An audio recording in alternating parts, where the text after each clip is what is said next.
the too long didn't watch summary of this video is 1. Maintain a simple and virtuous life.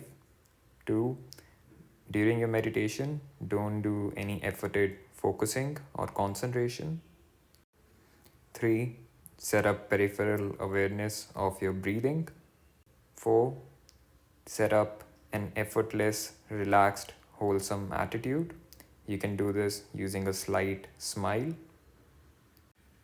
5. Stay alert and notice any tensions that arise in your body, and then drop them or let go of them using a slight exhale sort of a motion. After that, maintain the effortless wholesomeness and the mindfulness together on cruise control while being alert for any of these tensions to arise. If you do this, then your mind should rise up to higher stages of calmness on its own. This video is a continuation of the previous video where we discuss how to set up mindfulness and also wrong kinds of meditation. So please watch that if you haven't done so. So, to recap, mindfulness is the first tool that we use, and it is using your peripheral awareness to be aware that certain sensations exist in the background, or rather, certain actions are being performed in the background as well. You maintain this peripheral or background awareness to give you a higher context, even while you attend to another object in the foreground. That is, even while you pay attention to another object in the foreground. For your formal sits, I recommend being peripherally aware of the breathing that's happening in the background. Now, the second tool is effortlessness or a wholesome attitude or intention. Now, the way to sort of maintain effortlessness is by not trying to control your attention. That leads to effort. Let your attention be. But what you need to do is be relaxed and mostly effortless. Effortless is the opposite of being restless or in the mode of constantly doing something. So it's almost like going with the flow to a certain extent. And the second thing that you can do and that I really recommend and would boost your sits would be to maintain a slightly wholesome attitude, sort of a passive intention. Now, this shouldn't feel really effortful, so yeah, it should feel relaxing as well.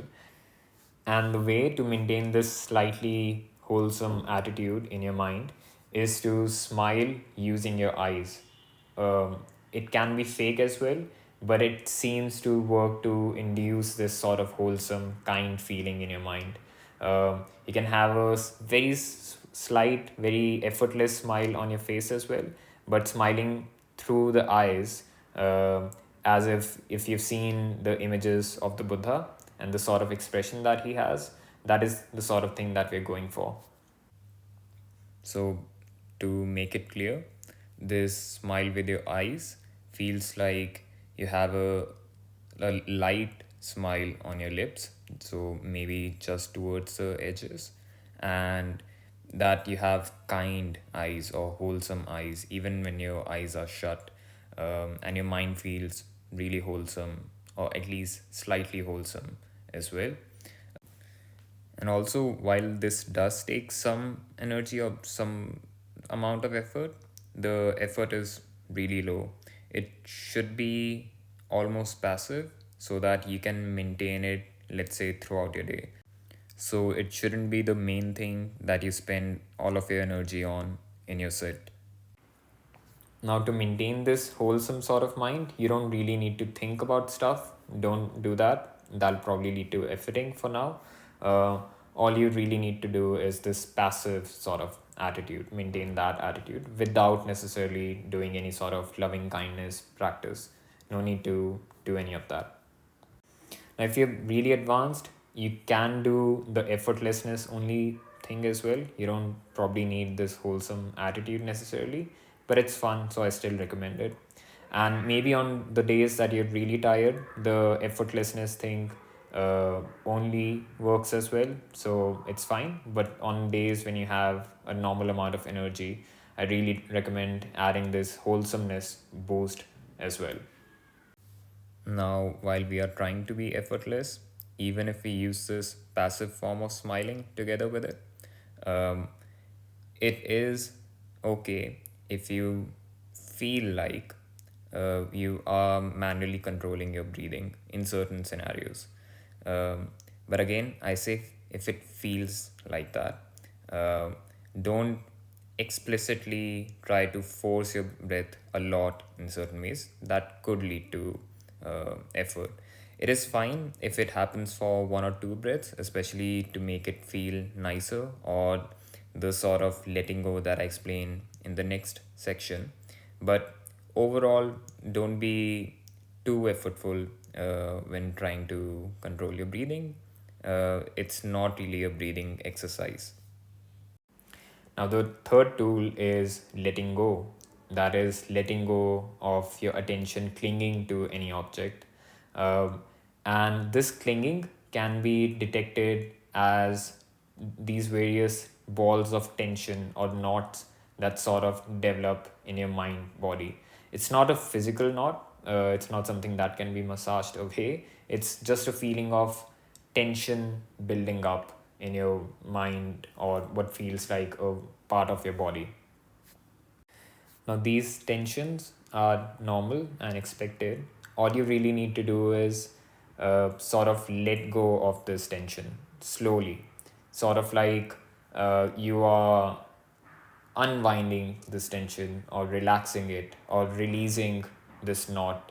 So I like to use almost like this slight exhale sort of emotion, or the sort of feeling that you have when you sit on a comfortable sofa at the end of the day and sort of drop your shoulders and yeah, just exhale. And that's about it. If you just slightly keep doing that, it could lead to this sort of knot or tension releasing. Now, these sorts of knots or tension can also appear somewhere around your head, especially around the base of your attention, which feels like it's just behind the eyes. So, if it's happening around the eyes, all you really need to do is sort of do this relaxing motion in your head, almost like you're slightly opening it up. And that sort of seems to help relax this area as well. So, in short, if your attention clings to something, that leads to this tension to build up. The tension can happen at the body part that the attention is clinging to, so the object side of things, or it can happen to this base of attention around the head or the eyes as well. The only thing that you need to do is make your attention let go of this clinging of the object. You don't do this by pulling at the attention, that leads to aversion and more stress, but rather this sort of letting go motion, almost as if your hands were trying to grab at extra cookies or something when you should be dieting, then you'll probably slap your hand or sort of make your hands go limp and drop them. So this sort of dropping sort of a motion is what we're trying to emulate whenever I say, hey, try and release that body part or relax that body part. Further clarifying, this letting go or dropping off of tension can be done or can feel like a slight exhale of breath, and especially when done through the breathing at the chest sort of an area. Fourth and finally, it's virtue, which is really important aspect, especially in daily life. Um, in this case, all you're doing is preventing reactive actions to happen. So reacting out of clinging or aversion. Now, if you're meditating fairly well using the tools that we discussed before this is not something that you'll need to do during your meditation set, but it's more important for your daily life. And the way it's important is that virtue prevents you from gathering trauma from your daily life, or rather, having too many obsessive thoughts or thoughts that make you cringe in reaction. and then bringing those things during your meditation sits. So if you do stuff like stealing, lying, killing, cheating, any of these things during your daily life, that sort of gathers up in your subconsciousness. And when you sort of start getting to a pretty good meditative state, these things come out and they become huge distractions and cause a lot of emotional response on their own. So it's best to maintain a decent level of virtue so that you don't go through these issues during your meditation sits. So if you haven't, you should read up on the 5 precepts and try to maintain them as much as you can.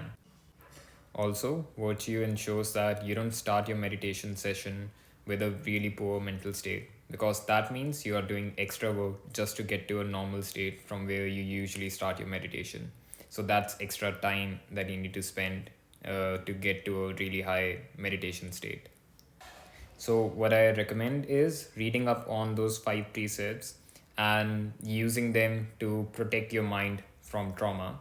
And B, also taking some break during your day, like 5 minutes here and there, or 2 minutes here and there during your work day or just daily life, just to reset your mental state, so that if you start falling back from level 50 to 40 because of stress, you reset that and go back to level 50, so that when you go back and sit in your meditation, you aren't starting from these lower mental states, and you're actually starting from a pretty normal level as well. Two more things that I do recommend are simplifying your life. So, not really being engaged in worldly stuff too much. Don't go over the top. The rule, the sort of rule is, if you start feeling obsessive about something from your worldly life during your meditation sits, and those thoughts bother you a lot, that's probably a good indicator for something that you should try and not be obsessive about during your daily life. Also, a kind of hack that I recommend to a lot of people is beginning your sit with 5 minutes or so of just calming your mind down using simple awareness and um, loving kindness, or just even just smiling for those 5 minutes. This helps you go from those lower states of being, from let's say state 50, or maybe lower than that, state 40 or something, and to a pretty nice mental state where once you switch over to this proper formal sit, it becomes easier to go through advanced stages rather than fighting with these lower stages for 20 minutes or so. Therefore, virtue, especially in your daily life, is the foundation for your meditation sits. We'll tie together all of these tools that we discussed and see what your sit should subjectively feel like in the next video.